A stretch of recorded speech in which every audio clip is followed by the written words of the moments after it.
Hello, ẹ̀yin èèyàn mi. Ó mà ní nǹkan tá a rí gbọ́. Tá a ṣẹ̀ gbọ́ ní internet space náà bá ní Igbi. Ó ti pẹ́ tó ti sọ fún kábíyèsí pé òun fẹ́ dé. Ní kábíyèsí títí o prepare welcome òun kóhun dé. Ní kábíyèsí ní o ò tí ì lè dé nsìn. Pé jẹ́ ká ṣe gbogbo preparation burial ẹ̀gbọ́n òun. Ṣé tí wọ́n á ti ṣe tán, wọ́n á ṣẹ̀ wá mọ̀ bó ṣe fẹ́ welcome ẹ̀. Torí ó kàn lè wá, ó lóun fẹ́ wá o. Wọ́n ló lè wá torí tó bá wá, ó kàn lè dídé wá àfi tó bá pé wọ́n fẹ́ ṣe preparation. Àfi tó bá pé wọ́n fẹ́ welcome ẹ̀ because bó ṣe máa ń ṣe fún àwọn tó bá bímọ nìyẹn. Wọ́n bá bímọ, kó tó wọ̀ àfi wọ́n máa welcome wọn. Pé so o ò dẹ̀ tí ì fẹ́ kí a dẹ̀ tí ì welcome ẹ̀ because èèwọ̀ ni.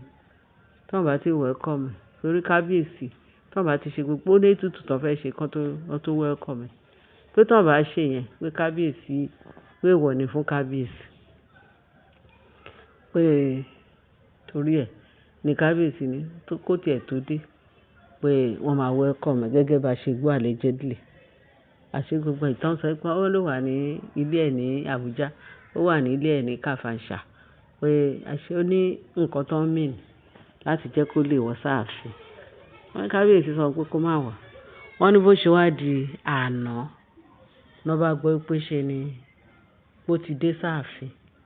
Pé òun fẹ́, pé wọ́n ní burial, ó wá sí torí burial Prince Tunji. Pé torí ẹ̀ òun ò fẹ́ kán ròyìn fún òun. Òun fẹ́ kí gbogbo kiní yẹn kó ṣìṣojú. Ìgbà tó ń dẹ̀ ti sọ kábíyèsí kó tètè wá torí àti attend kíní burial Prince Tunji. Pé Adétúnjí pé títorí ẹ̀ ó ní òun gbọ́dọ̀ wà ńbẹ̀. Òun ò fẹ́ kán ròyìn fún òun.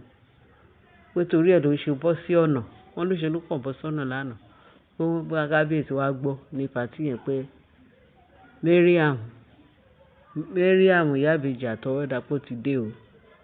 Ó ti dé pé wọ́n ní ó ti dé sáàfin. Pé lóun fẹ́ witness marriage. Wọ́n ní ṣe ni kábíyèsí ní kábíyèsí kẹ̀dẹ̀ rè pé ọ̀ǹtì tó bá ṣe gbogbo ètùtù yẹn kó tó lè wọ ààfin.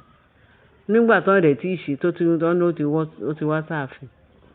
Wọ́n ní kán bẹ̀rẹ̀ sí ní lé. Wọ́n ní wọ́n lé lẹ́sẹ̀ ò balẹ̀. Torí kábíyèsí gbọ́dọ̀ dé sáàfin wá bá pé abomination. Nọ́bà ni tó bá ti ẹ̀ wá pé wín pé technology wọ́n ló ti ń yọ gbogbo àwọn kiní yẹn kúrò. Pé ṣùgbọ́n kábíyèsí ò gbọ́dọ̀ bó ti ẹ̀ rí kò lè fọwọ́ kan ọmọ, kò lè fọwọ́ kan ìyá kó má sún mọ́ kábíyèsí pé ètùtù wà ńbẹ̀ láti ṣe. Débẹ̀ tí kò gbọ́dọ̀ wá. Ó ní wọ́n wá lé. Pẹ̀lú a gbọ́ pé wọ́n náà ti lé, kí wọ́n chase àti kábíyèsí àti parọ́pọ̀. Wọ́n ní kò gbọ́dọ̀ wọ ààfin yẹn láìṣe pé wọ́n ṣe nǹkan tí ó tọ́ àti tó yẹ. Wọ́n lọ́rọ̀ kan ṣá, wọ́n ní wọ́n lé Mariam láàfin lánàá pé wọ́n lé kúrò pé kábíyèsí ò gbọ́dọ̀ bá ní ààfin. Kí ni nǹkan náà? Torí ó sọ pé gbogbo tradition no tradition pé òun ò mind. Gbogbo anything tó bá fẹ́ ṣe níta, ó ní kò sí tó kàn án. Ó lóun nǹkan tó bá máa dà ní kó dà. Wọ́n ní nǹkan tó ti sọ tẹ́lẹ̀ ni pé òun máa wá o. Kábíyèsí ní kò tó bẹ́ẹ̀. Àfìgbà tán dẹ̀ ni ó dé lánàá. Pé kí ni ìtumọ̀ yẹn? Wọ́n á ní kí ni ìtumọ̀ yẹn? Ìtumọ̀ ẹ̀ náà ni pé àfojúdi. Tó sọ pé ẹnìkan ò jọ́ lójú. Débi pé kábíyèsí fẹ́ jọ́ lójú. Tó wá pé ó fẹ́ jọ́ lójú arọ́pò kò yẹ kó dé sásìkò yẹn. Wọ́n níbẹ̀ sí arọ́pò ní wọ́n náà ní kán lé, wọ́n ní wọ́n lé lánàá. Nítorí wọ́n dẹ̀ lè gbà ibi tó bá wọn ní kó dúró síbẹ̀ kò gbọ́dọ̀ wá sáàfin yẹn. Gẹ́gẹ́ allegedly bá ṣe gbọ́. So Igbi bó ṣe wà yẹn. Ó ní kíákíá òun gbọ́dọ̀ wá síbẹ̀ yẹn. Bóyá kẹ́ o, wọ́n sọ pé bóyá ó dẹ̀ wá nú àwọn tó ń lé dànù lánàá torí a gbọ́ pé wọ́n láwọn olórí tó fẹ́ wọ ibẹ̀ yẹn wọn ò jẹ́ kán wọlé torí họ́ọ̀lù náà lò fún burial ceremony. Wọ́n náà lé àwọn kan náà àwọn olórí yẹn pé wọn ò gbọdọ̀ wá. Kì í ṣe ìsìn tí máa yẹn ti wọ́n nínú àwọn alàgbà yẹn náà lé àwọn olórí. Bẹ̀tì lílé tán dẹ̀ lé àwọn olórí. Àwọn méjì péré ta rí olórí Tọ́pẹ́ àti Ashley. Àwọn méjì á ti lè gbọ́ ti olórí Tọ́pẹ́. Ṣẹ́rí ti Ashley yẹn. Ó ṣù ara ẹ̀ pé ṣàbọ̀ pé kárí mi ó máa ń ṣe kárí mi kó sọ pé àwọn làwọn wà ńbẹ̀. Kò dẹ̀ ní good reputation tó fẹ́ máa wò pé eléyìí dà àbí eléyìí ò dà. Tó bá jẹ́ pé ibi tí corporation wà ní, gbogbo àwọn people yẹn ló yẹ kó represent kó tẹ̀lé woman ìyàwó Uncle Túnjí yẹn, Prince Túnjí. Ó yẹ kí gbogbo àwọn ìyàwó kábíyèsí kan rọ̀gbà yíká kan bá jókòó kan bá ṣe. Bẹ̀tì ìgbà tí wọ́n dẹ̀ ní good reputation níbẹ̀ yẹn. Wọ́n gbogbo ọ̀nà kò sí ìtàn yẹ̀ sẹ́yìn bẹ̀tì àwọn tó ń ṣe ibi jù ní ààfin Ashley àti Igbi àti wọ́n ní blue náà ìyẹn náà ń ṣe tiẹ̀.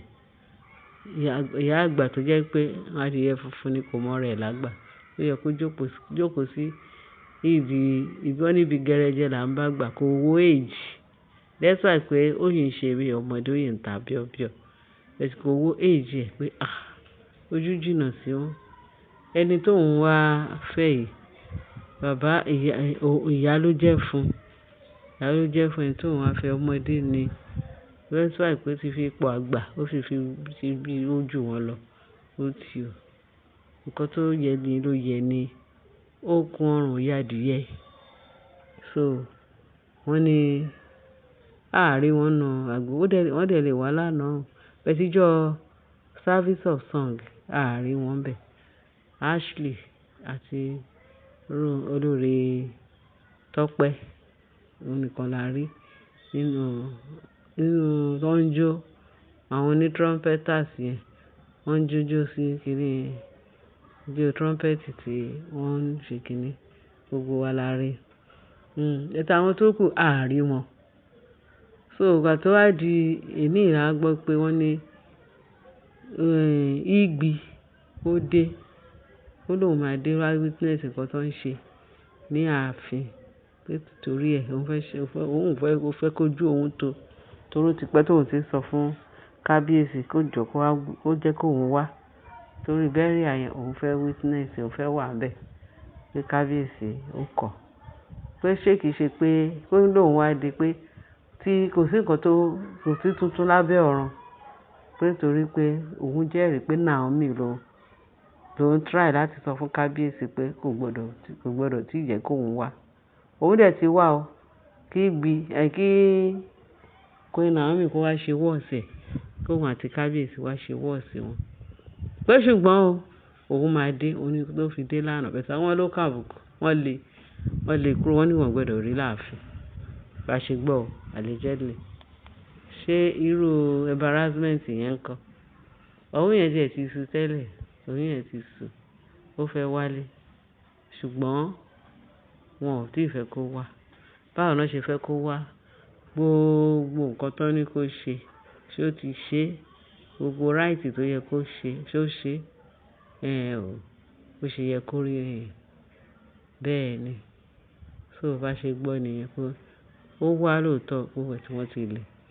Allegedly bá ṣe gbọ́ ni ojú àárí o. Bẹ̀tì nǹkan tá a gbọ́ òun ni a ní ká gbé sí àwọn èèyàn mi létí. Àwọn èèyàn mi tó sẹ́lẹ̀ńkẹ́jọ. Àbọ̀ Ọlọ́run á dájú lórí yín torí mo like gbogbo àwọn tèmi ní channel mi. Wọ́n ń ṣàwọn èèyàn rádaràda. Àwọn èèyàn tó máa gbọ́rọ̀. Wọ́n mọ bó ṣe máa fi èsì. Tó ẹ jẹ́ ká gbọ́ nínú comment section yín. Ẹ̀yin èèyàn mi. Ẹ bá mi share, ẹ bá mi like, ẹ bá mi subscribe. Kéde fi èyí tó kù sí comment section. Torí àwọn ọ̀rọ̀ yín yẹn ó máa ń kọ́ mi lọ́gbọ́n. Èmi gan máa ń sọ pé Màá tún mú inú àwọn ọgbọ́n tẹ tún kọ́ mi ní comment section yẹn, màá tún fi ṣọgbọ́n. Ẹ ṣé gan ni o. Ọlọ́run ò ní ba làákàyè yín jẹ́ o. Ààbò Ọlọ́run á dájú lórí wa. Á dájú lórí màá rí yín pẹ́ o. Ẹ̀yin náà, màá bá yín, a máa wá. Ẹ̀yin la máa bá lórúkọ Jésù Olúwa wa. Ẹ ṣé gan ni. Ẹ ṣé ń tẹ́tí sí wa. Jésù Kristi Olúwa wa. Àmín.